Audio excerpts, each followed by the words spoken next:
Baik, kita mulai pembacaan kitab Nasyratul Ibad. Ada di halaman 30 baris terakhir di bawah. Wal maqalatur rabi'ata asyarata. Bismillah walhamdulillah wassalatu wassalamu ala Rasulillah. Qala radhiyallahu an wal maqalatur rabi'ata asyarata. Dan maqalah yang ke-14 an ba'dil hukama'i, ya, dari sebagian ahli hukama, ya, ahli hikmah. Siapa sih ahli hikmah itu? Ai atibail qulub. Yang disebut ahli hikmah itu adalah para dokter hati, ya, dokter-dokter hati. Wa humul auliya, dan mereka itu adalah para waliullah. Jadi yang dimaksud ahli hikmah itu, ya, orang yang bisa mengobati hati. Maka ketika dia, ya, menasehati seseorang, ya, langsung menyentuh kepada hatinya. Beda dengan kita, karena kita mah jauh, ya, dengan istilah ahli hikmah. Kalau kita mah tahunya ahli hikmah tukang jampe, ya. Jadi yang dimaksud ahli hikmah itu adalah para waliullah yang biasa ngobatin hati, yang disebutnya atibail qulub, dokter hati. Dulu mah ada lagunya apa? Dokter cinta. Dokter cintaku. Jadi yang disebut wali itu adalah atibail qulub, yaitu para dokter hati yang suka ngobatin hati. Penyakit hati itu bukan kanker, ya, bukan tumor, ya. Yang paling bahaya penyakit hati itu ada apa? Banyak, ya, ria, takabur, ya, itu diantaranya. Hasad, ya, hasad itu ketika lihat orang maju, orang sukses, ya, dia aduh gimana ya, ya, kepanasan, harudang, panas gitu ya. Itu ya sifat orang hasad itu, melihat orang sukses itu panas hatinya, ya, panas hatinya. Jadi penyakit hasad itu bukan hanya ada di orang-orang bodoh. Terkadang, ya, penyakit hasad itu ada di orang-orang yang punya ilmu. Maka dulu guru saya di kampung, ya, ceramah, dia bilang orang yang paling hasad itu, ya, para kiai, para ustaz. Ya ternyata benar. Ya, banyak di antara kiai musuhan sama kiai, ya kan? Di antara pengurus DKM musuhan sama pengurus DKM, lihat jamaahnya banyak marah, ya kan? Panas, harudang. Itu hasad, itu penyakit hati itu. Jadi harus diobati oleh siapa? Ahli hikmah, yang dia menasihati langsung ke dalam hati, menyentuh hatinya. Jadi kata ahli hukama, man tawahhama, barang siapa, ya, yang menyangka anna lahu, bahwasanya ia punya walian yang menolong, ya, atau walian seorang penolong, aula yang lebih utama, minallahi, daripada Allah Ta'ala, qalat, maka akan sedikit ma'rifatuhu billah, ma'rifatnya kepada Allah. Jadi kalau udah dia menganggap ada orang, ya, yang lebih bisa membantu dirinya daripada Allah Subhanahu wa Ta'ala, maka sedikit makrifatnya dia kepada Allah. Kadang kita begitu, ya, kita punya kenalan jenderal, wow, seolah-olah kita anak jenderal. Gua bilang, aduh, teman gua jenderal tuh, sembarangan lu, ya kan? Namanya Jenderal Hansip. Iya, kadang kita suka kalau kata orang Soma, suka tatang genang, ya, suka bersandar, katakan itu bersandar kepada manusia. Padahal ketika kita bersandar kepada manusia, manusia ada habisnya, betul-betul.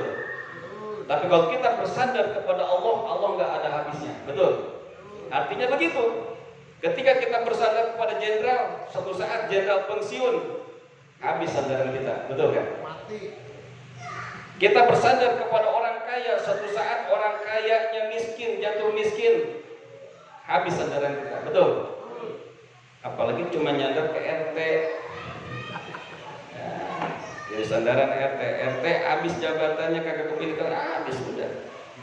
Kita bersandar kepada presiden, nama presiden, habis jabatannya 5 tahun, habis sudah sandaran kita. Tetapi ketika kita bersandar kepada Allah, Allah hayyul la yamut, Allah maha hidup dan Allah tidak akan mati. Maka kalau orang makrifat kepada Allah itu dia bertawakal, yang berpasrah diri kepada Allah sepenuhnya. Jadi hanya Allah lah dan Allah lagi sebagai penolong dia. Jadi jangan dijadiin nomor 16 Allah. Ya seolah-olah yang lebih bisa menolong kita adalah manusia, makhluk Allah, tidak. Makanya saya bangun majlis lillahi ta'ala tawakaltu 'ala Allah. Bismillah. Ya, kenapa? Karena saya yakin Allah yang akan menggerakkan hati-hati manusia. Tapi kalau kita bersandar kepada manusia, ternyata yang kita harapkan mengecewakan. Kecewa hati kita, betul. Tapi kepada Allah, Allah yang maha kaya. Maka kalau kita menyangka, berprasangka, berpraduga bahwa ada yang bisa menolong kita yang lebih utama daripada Allah Ta'ala, maka akan sedikit makriffatnya kepada Allah. Makanya ini kita nasohul itu bisa kita tasawuf, ya, supaya pengobatin hati, supaya menjadi manajemen qalbu. Wal makna dan artinya, jadi artinya itu apa? Mandona, barang siapa yang menyangka anallahu nasiron, bahwasanya pada ia punya penolong, akrobat yang lebih dekat minallahi daripada Allah, wa aksaro yang lebih banyak nusratan pertolongannya minhu daripada Allah, fa innahu maka bahwasanya ia lam ya'rifillah ta'ala, dia tidak akan mengetahui atau mengenal kepada Allah Subhanahu wa ta'ala. Kita mah manusia cuma hanya apa? Asbab doang. Hakikatnya Allah. Jangan kita berpatokan kepada sebab. Ya, jangan berpatokan kepada sebab. Kenapa? Hakikatnya Allah. Makanya kalau kita sudah makrifat kepada Allah, gak bakal membidah-bidahkan orang. Contoh, orang minta obat ke kiai ya bawa air. Itu air dibacain doa.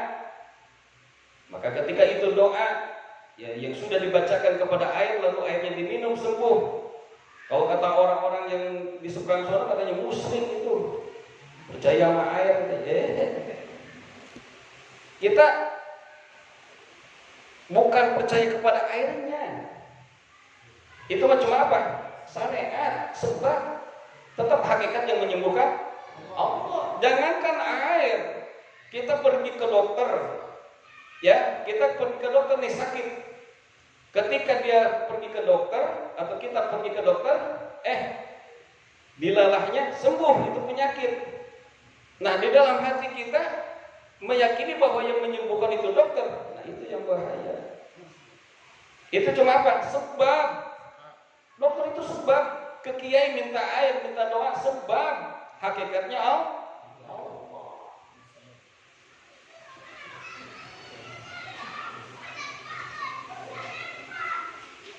Kadang-kadang kita suka dengar orang apa-apa bid'ah. Belajar, makanya makrifat kepada Allah itu begini. Ya tetap dia hakikatnya kepada Allah. Sama aja kayak kita minum apa, lagi puyeng minum obat bodrek contohnya. Ya, sembuh. ketika ditanya, lah tadi katanya lu sakit, alhamdulillah sembuh minum bodrek gara-gara bodrek. Nah itu bahaya itu, ya kan? Yang menyembuhkan Allah, sebabnya minum bodrek. Itu makrifat begitu. Itu makrifat. Kita jangan menyangka bahwa ada yang menolong selain Allah. Hati-hati. Kalau kita menyangka bahwa ada yang orang bisa membantu kita selain Allah, bahkan itu dinomorsatukan oleh kita, maka sedikitlah makrifat kita kepada Allah. Wa man tawahhama, dan barang siapa yang menduga anallahu, bahwasanya bagi ia aduan, mempunyai musuh, ada yang lebih bahaya, yang lebih jahat min nafsihi, daripada hawa nafsunya, qalat ma'rifatuhu, maka akan sedikit ma'rifatnya atau pengetahuannya binafsihi, terhadap nafsunya sendiri. Jadi aywatunna, yakni barang siapa yang menyangka annallahu aduan, bahwasanya bagi ia mempunyai musuh aqwa, yang lebih kuat min nafsi, daripada hawa nafsunya, yaitu apa? Al-amarata, nafsu amarah, wal lawamah, dan nafsu lawamah. Apa nafsu amarah itu? Nafsu amarah itu adalah nafsu yang banyak menyuruh kepada kejahatan. Itu disebutnya nafsu amarah. Maka kalau di kita mah jadinya amarah. Itu bahasa Arab, amarah. Jadi amarah itu adalah bukan kita lagi emosi, bukan. Jadi amarah itu adalah nafsu yang selalu mengajak kepada kejelekan. Itu nafsu amarah. Wal lawamah, dan nafsu lawamah. Nafsu lawamah itu kita menyadari apa yang dosa yang kita lakukan itu emang dosa, tapi kita nggak bisa mengendalikan diri kita. Nah itu sebutnya nafsu lawamah. Kita tahu itu dosa. Ya kan, kita tahu kalau nggak ngaji itu dosa.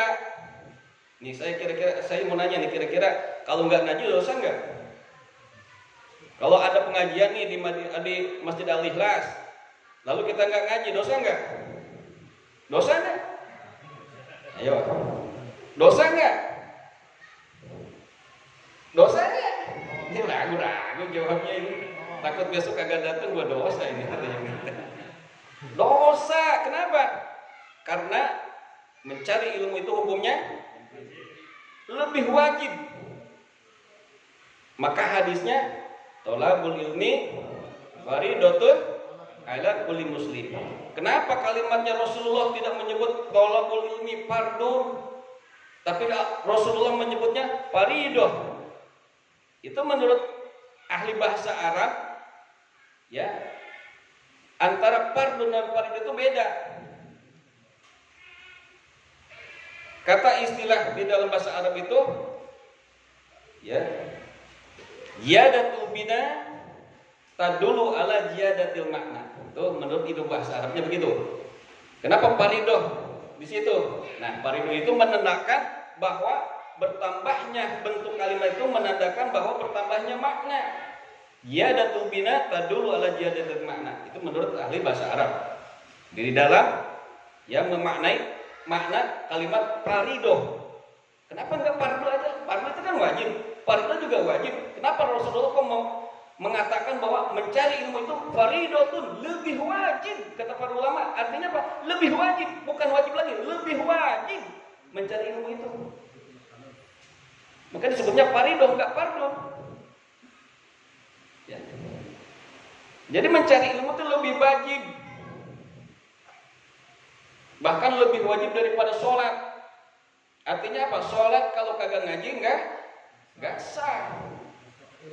Harus pakai ilmu.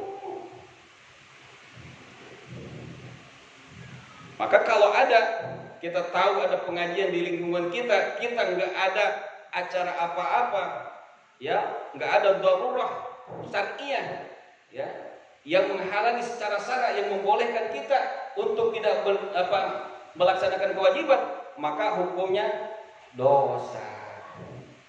Apalagi udah diumumin dari kemarin-kemarin pengajian malam Senin, sama Ustaz Umar di grup, sama Ustaz Taufik di grup. Wah, Tapi tetap aja kagak datang, yang datang ini aja, berarti yang lain dosa. Karena apa?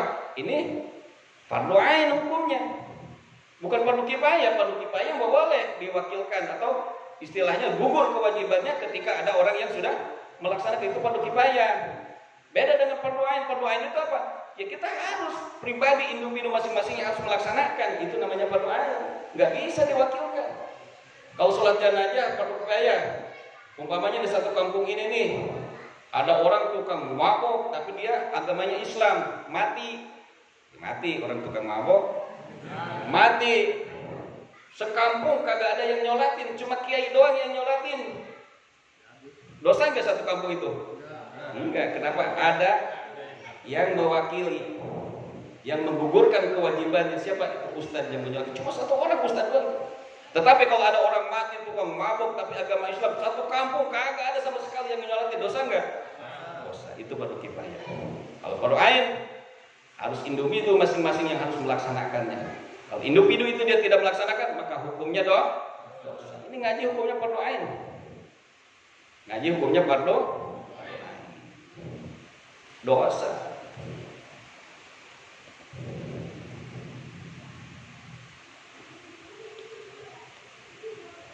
Nah, dia menganggap bahwa ada musuh yang lebih bahaya, yang lebih jahat daripada hawa nafsunya.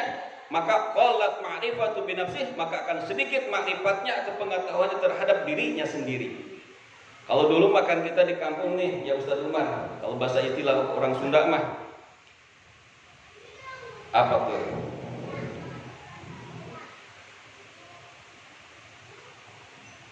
Lupa lagi saya istilah Sundanya. Kalau pengen lihat setan, apa bentuknya kayak munding, gitu kan? Jadi munding itu bentuknya kayak kuring. Jadi, ya kan? Itulah pokoknya lupa lagi saya bahasa Sundanya. Jadi dia, kalau kita pengen lihat setan itu ya bentuknya kawas. Badannya kawas seperti munding, rupanya kawas kurang gitu. Jadi awaknya kawas kuring, rupanya kawas kurang. Jadi apa? Diri kita sendiri musuh itu. Setan itu diri kita sendiri. Artinya begitu tuh omongan orang tua dulu di kampung gitu tuh. Benar nggak?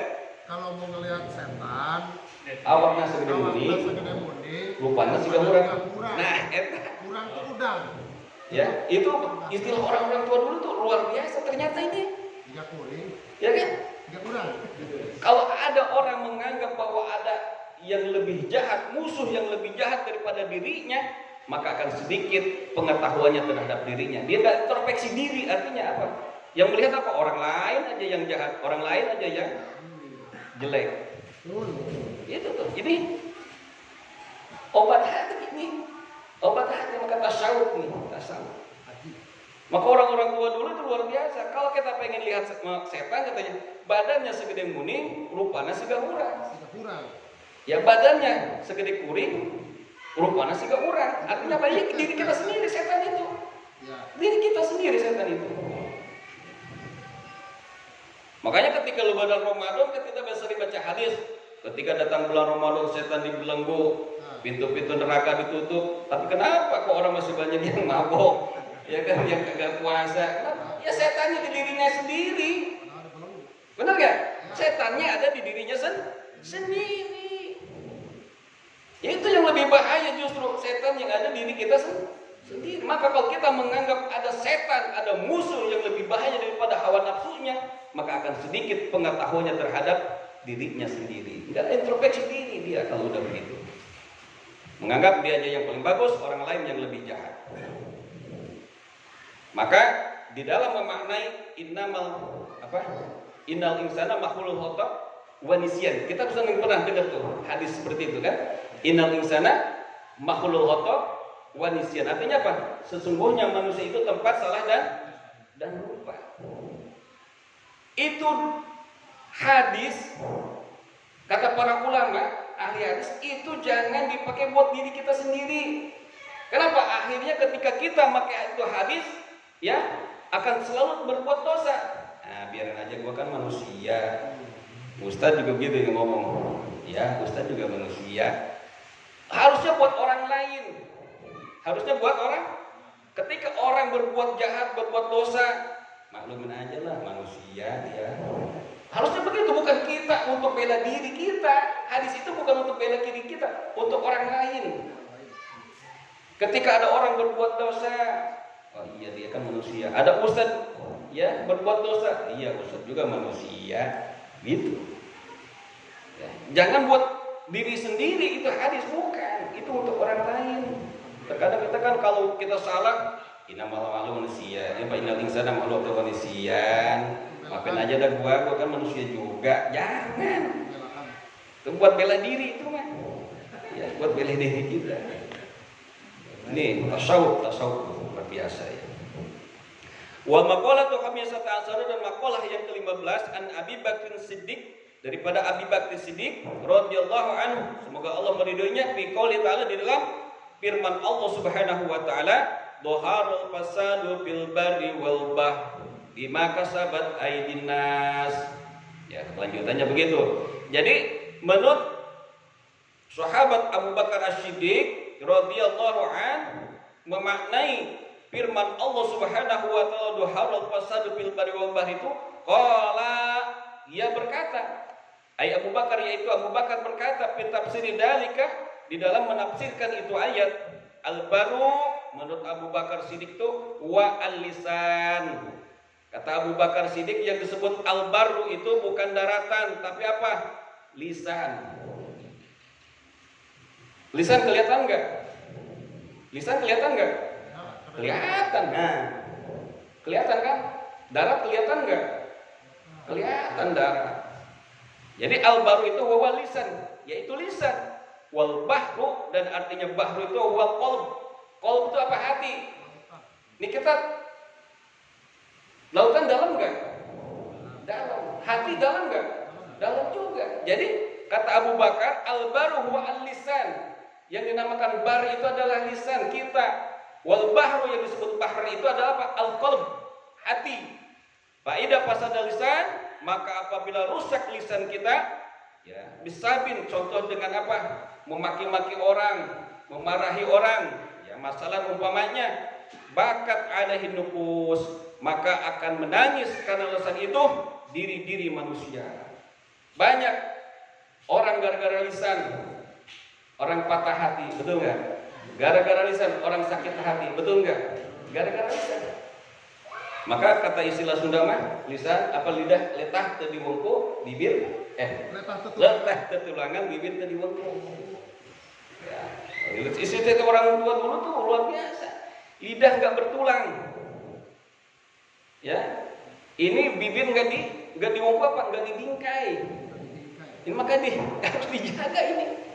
Lidah walaupun nggak bertulang nih, bahayanya luar biasa.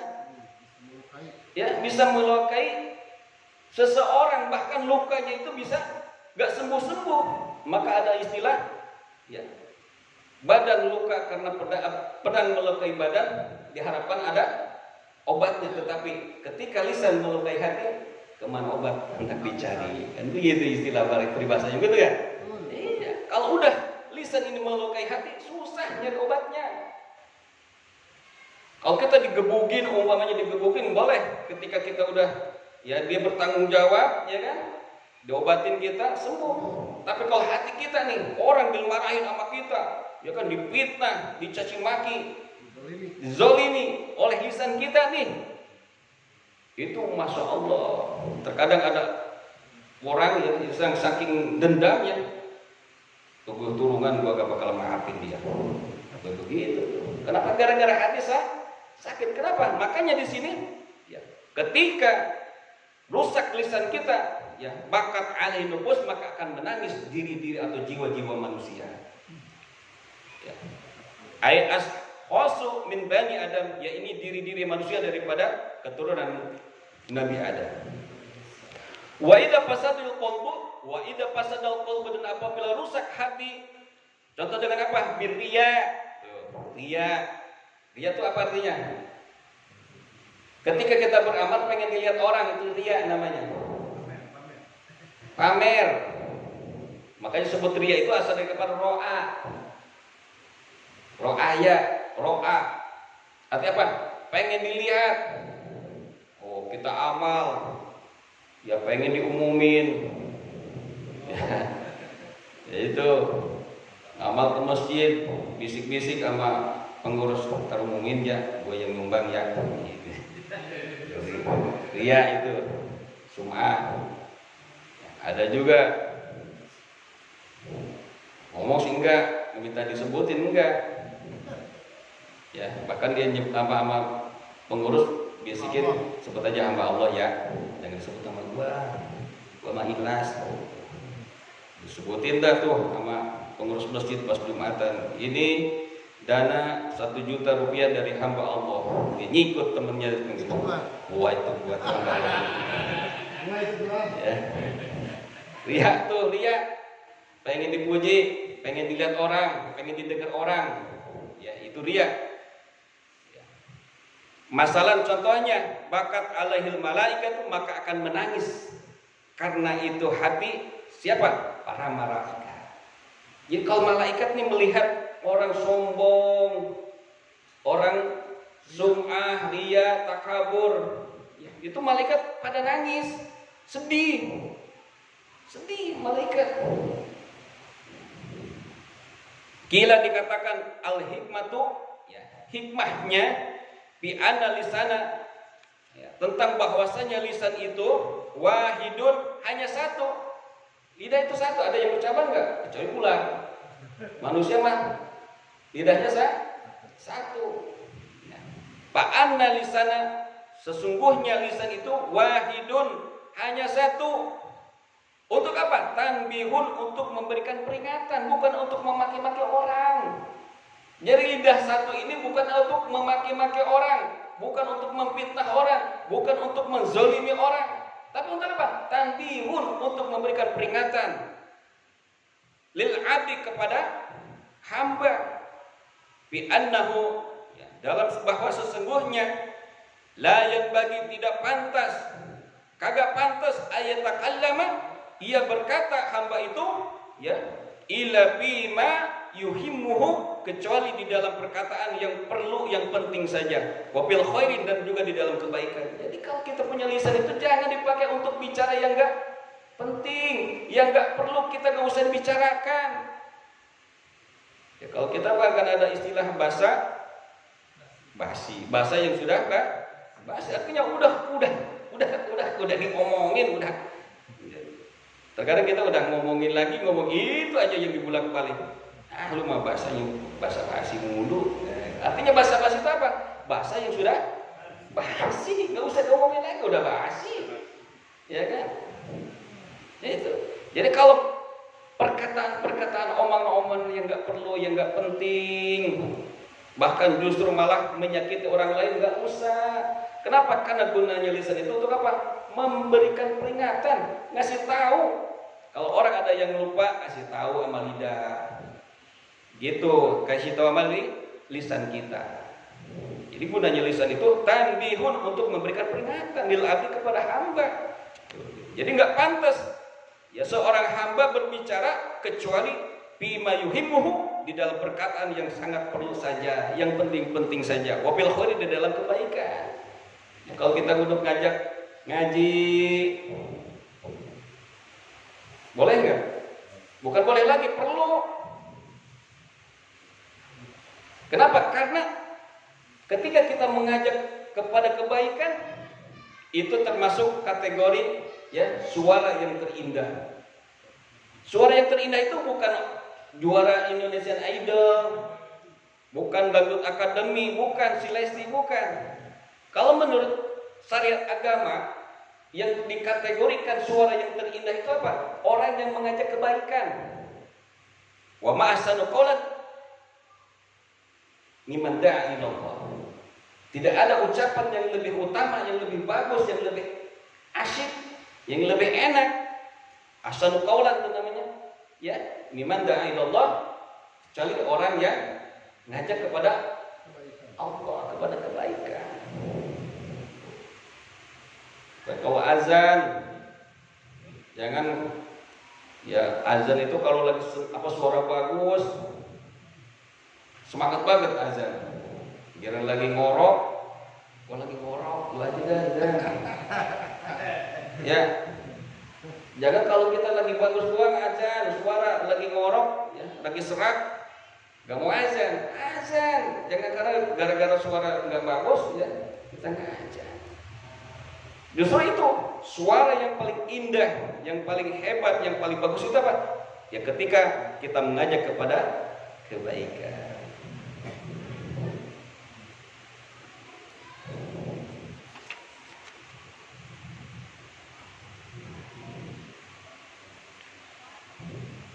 Wakilah dan dikatakan li'anal insana karena sesungguhnya lisan itu ya zakira yang berzikir bikuli lugatin ya dengan tiap-tiap bahasa karena zikruhu maka adalah zikir lisan itu limazkuril wahidin ilah untuk yang dizikirkan yang satu bahwa Allah Ta'ala yaitu Allah Ta'ala. Jadi setiap manusia, setiap daerah, setiap bangsa itu punya bahasa masing-masing. Indonesia punya bahasa Indonesia, Inggris punya bahasa Inggris, Arab punya bahasa Arab. Nah, berbeda-beda lisan itu tetap cuma satu. Apa? Li zikril lahi ta'ala untuk zikir kepada Allah Ta'ala. Enggak dibeda-bedain lisan walaupun berbeda-beda bangsa, tetap gunanya apa? Untuk zikir kepada Allah.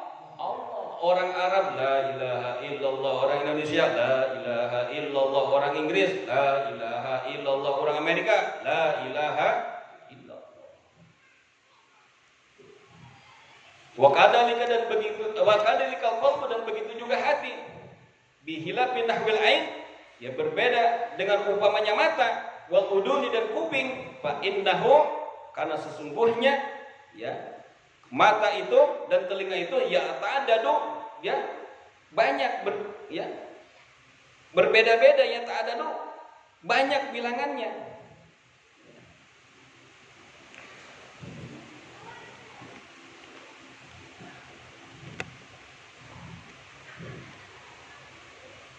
Ya pendengaran seseorang dan pandangan seseorang berbeda-beda. Betul nggak? Beda.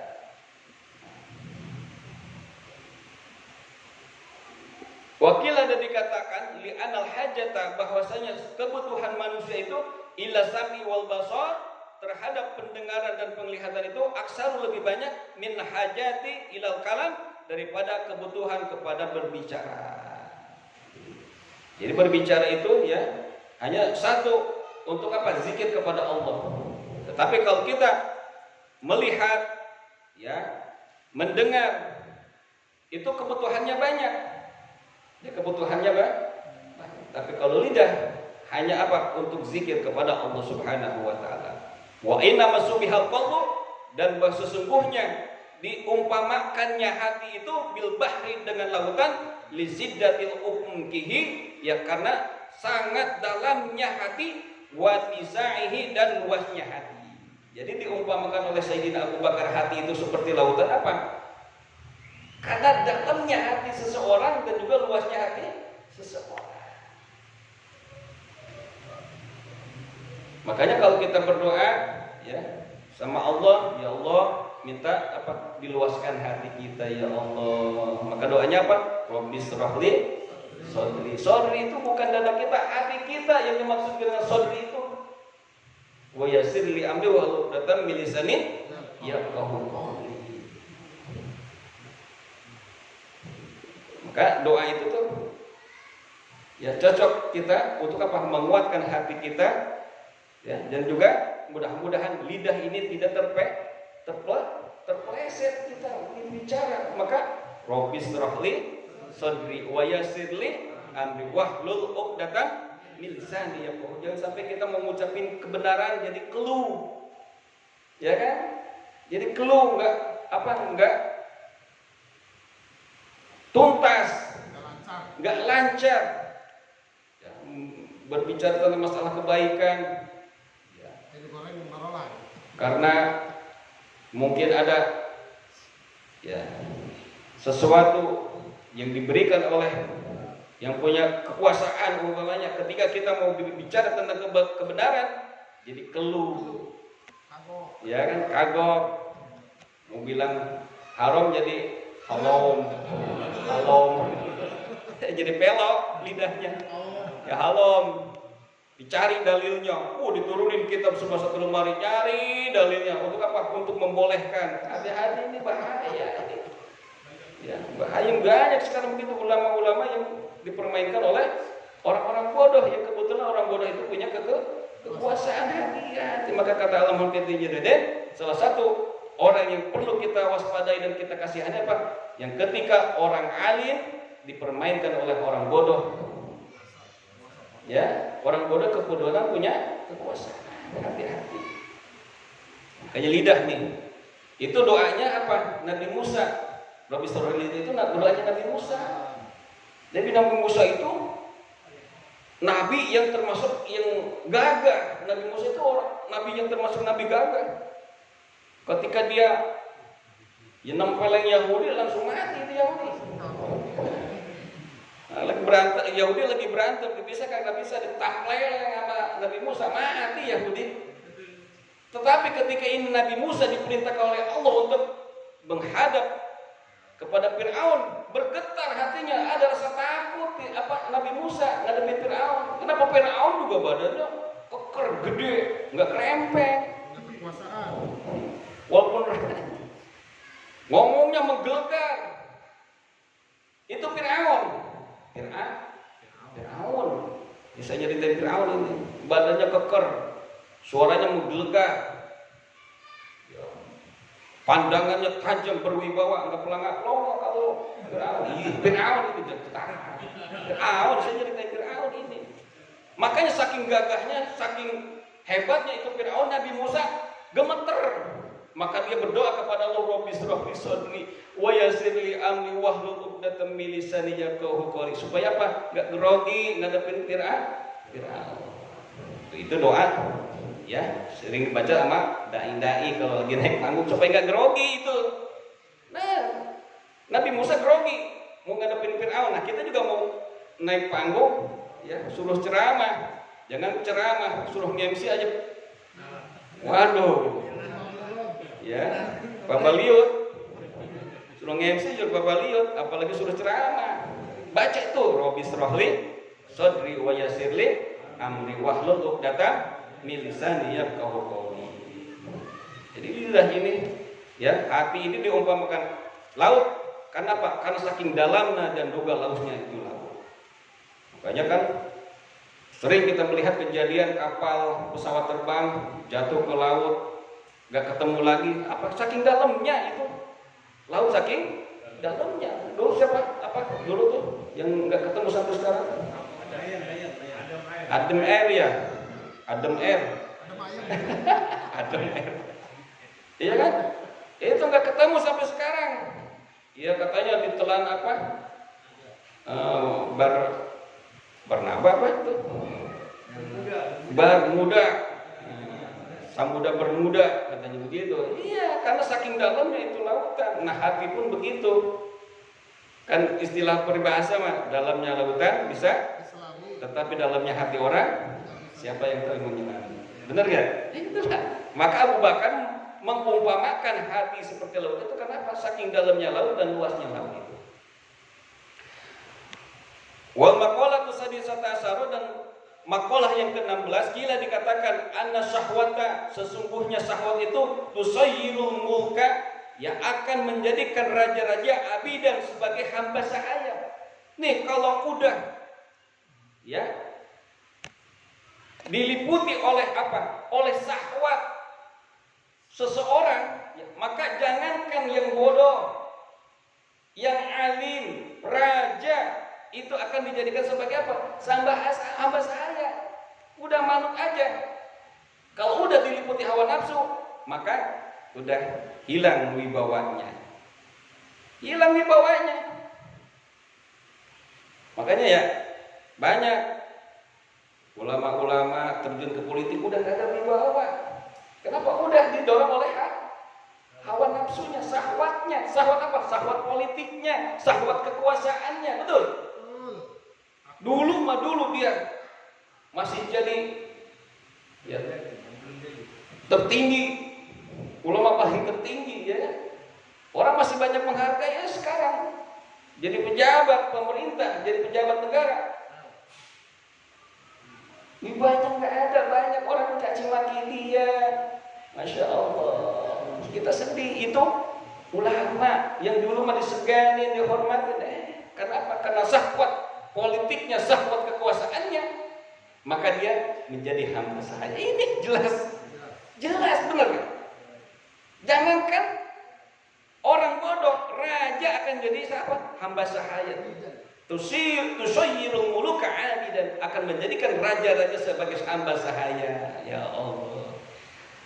Fa inna man ahabba syai'an, dan barang siapa yang cinta akan sesuatu, fahuwa abduhu, maka dia menjadi hambanya. Maka kalau dia cinta kepada kekuasaan, maka dia akan menjadi hamba kekuasaan. Kalau cinta politik, maka dia akan hamba politik. Betul? Maka kalau dia cinta kepada wanita, maka akan menjadi hamba.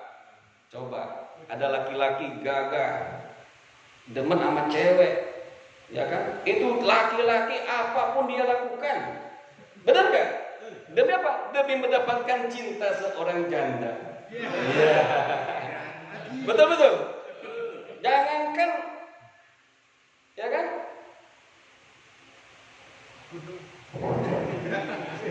Tega sih ngomongnya. Masya Allah. Kumis segede pagar kecamatan, ya kan? Kalau udah dia cinta kepada seseorang, dibentak sama cewek langsung ciut itu kumis. Makanya kalau dia cinta kepada sesuatu, maka dia akan menjadi hambanya. Ini.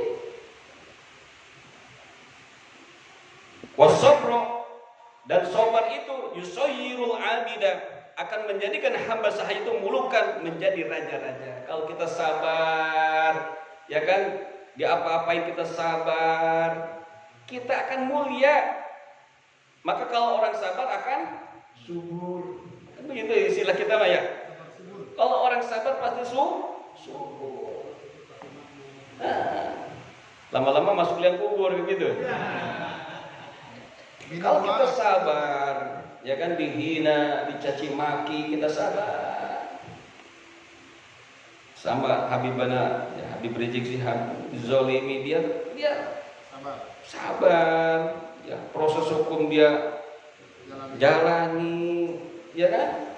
Dia nggak pernah mengompor-ngompor supaya memberontak, enggak, sabar. Nah, ini ya, beliau walaupun dia sebagai tahanan, tapi dia akan menjadi raja. Raja apa? Artinya apa? Allah akan naik derajatnya. Allah angkat derajatnya. Kalau orang sabar itu akan ditaikkan derajatnya. Maka al-hasud la yahsud rizqul hasid bil mahsud. Kata para ulama, al-hasud la yahsud, orang hasud itu nggak bakalan naik derajat. Wa rizqul hasid, dan rezekinya orang yang hasud itu bil mahsud, dikasih kepada orang yang dihasud.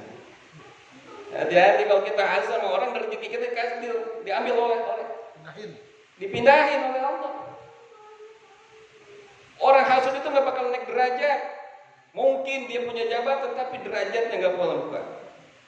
Jabatan punya, derajat di bawah nggak bakalan ada. Kenapa? Karena dia hasud. Ya anal abda, karena sesungguhnya hamba sahaya bisobrihi, dengan sabarnya, yanalu ma yurid, akan mendapatkan atau akan memperoleh apa-apa yang dia inginkan. Ala taro, apakah engkau tidak melihat?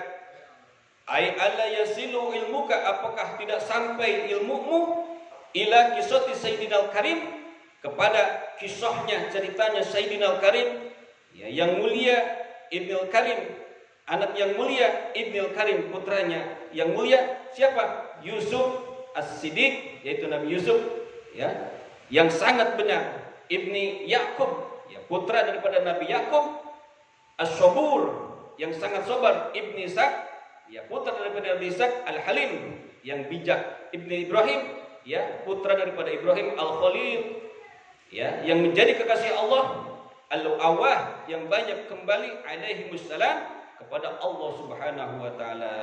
Semoga Allah, ya, memberikan keselamatan kepada mereka semua. Jadi kita harus tahu ya kisahnya siapa? Nabi Yusuf. Nabi Yusuf itu siapa? Hamba saya.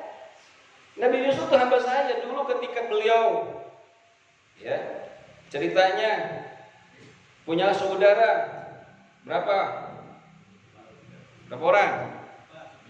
4. Saudara Pak Yordan 4 mah itu. Ihda asyara. Kira Ihda asyara berapa itu? Ihda asyara itu 11. Ihda asyara 11. Jadi punya saudara 11, 12 dengan Nabi. 12. Ya. 11 saudaranya, 12 dengan Nabi Yusuf. Maka karena Nabi Yusuf ini emang dari kecil udah kelihatan tanda-tanda kenabiannya, ya kan? Udah wajahnya tampan, ganteng. Maka oleh ayahandanya ya, Nabi siapa? Nabi Yakub sangat disayangi melebihi daripada 11 saudaranya. Nah, karena melihat Nabi Yusuf paling disayang, ini saudara-saudaranya cemburu sosial, ngiri. Apa Yusuf gimana sih bapak ini? Karena adil benar. Ya kan emang anaknya cuma Yusuf doang. Dan gitu kita juga ya. Maka kita nih sebagai orang tua jangan ya membeda-bedakan anak kita. Kenapa? Takutnya ya di hati mereka ada satu kebencian terhadap saudaranya akibat perlakuan kita mengistimewakan salah satu anak kita.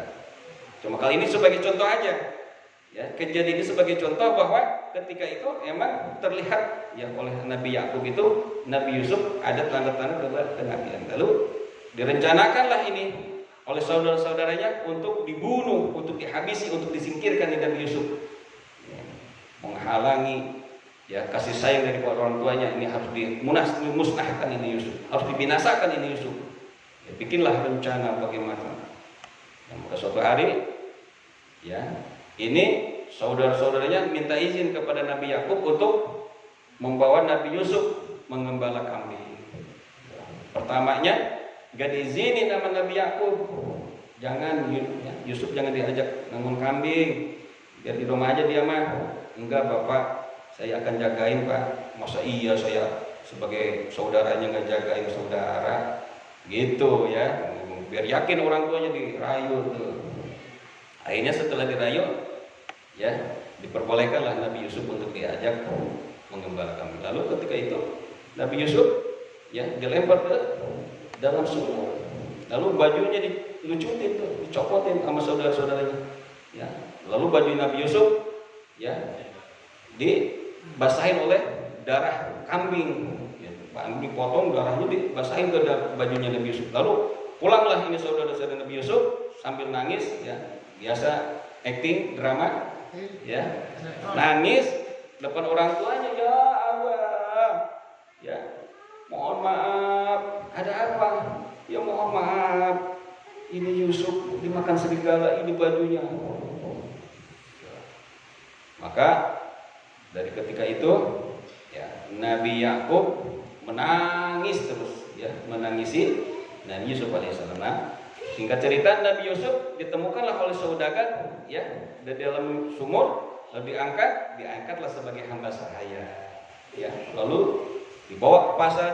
Saking gantungnya orang banyak pengen beli Nabi Yusuf ya, karena anak dari masih kecil udah ganteng banget ini, lucu ini anak ya, ditawar. Akhirnya dibelilah oleh seorang pejabat yaitu ya Zulaikha beserta suaminya ya, diurus lah itu ya, dari kecil diurus sampai keser dari remaja.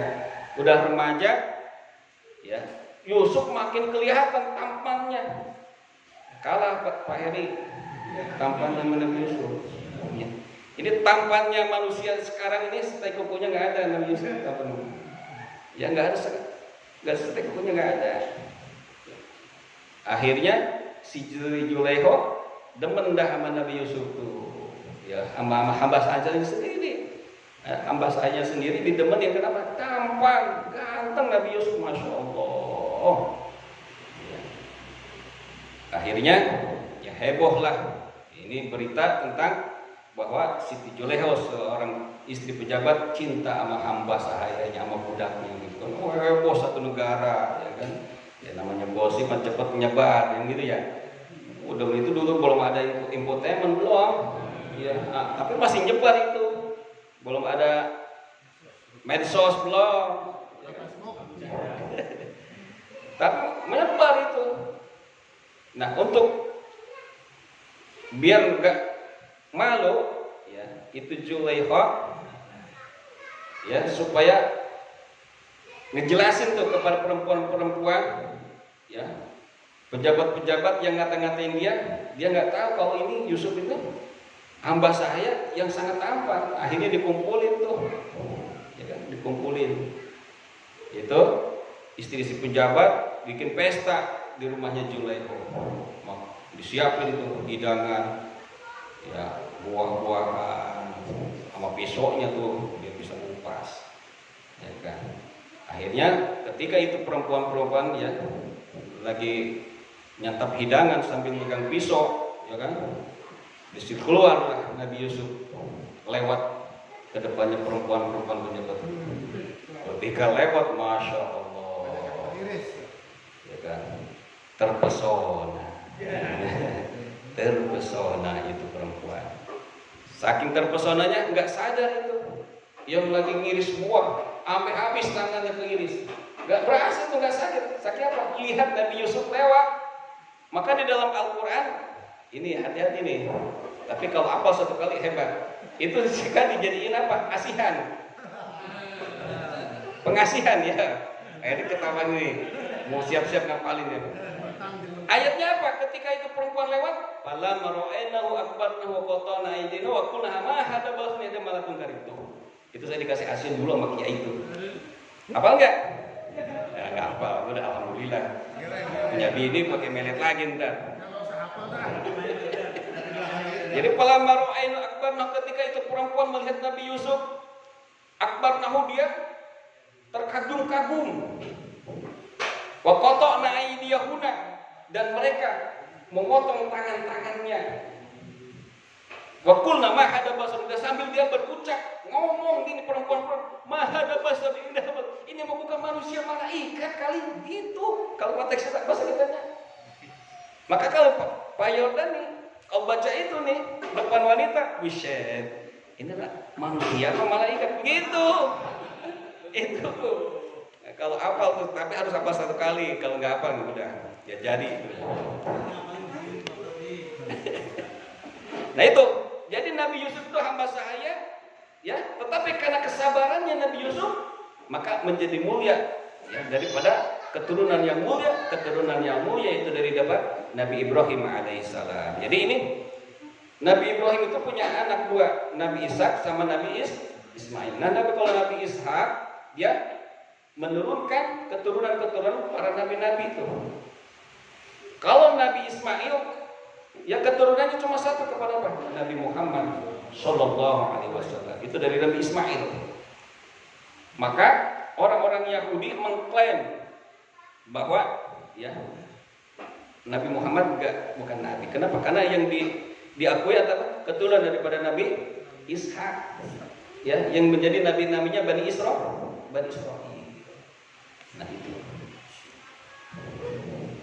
Wa Juleho, ya, kisah Nabi Yusuf ya dengan Siti Juleho, fa innaha, karena sesungguhnya Juleho itu ahabbat, dia cinta ya, mencintai Sayyidina Yusuf ya, kepada Sayyid Yusuf yaitu Nabi Yusuf alaihissalam, nihayatul hub, dengan sangat cinta ya, nihayatul hub itu sangat cinta, cintanya penghabisan. Jadi artinya dengan penghabisan cinta, ia sangat cinta benar. Wahwa, dan ia Nabi Yusuf itu yasbiru, bersabar, ala makriha ya, atas tipu dayanya Juleho, wa adiyatiha, dan juga ya, dan menyakitinya Juleha. Jadi Nabi Yusuf itu sabar, difitnah, dia mau memperkosa Juleho, sabar. Nabi Yusuf pernah fitnah juga sama Juleho, ya, dipaksa suruh berhubungan badan dengan Juleha.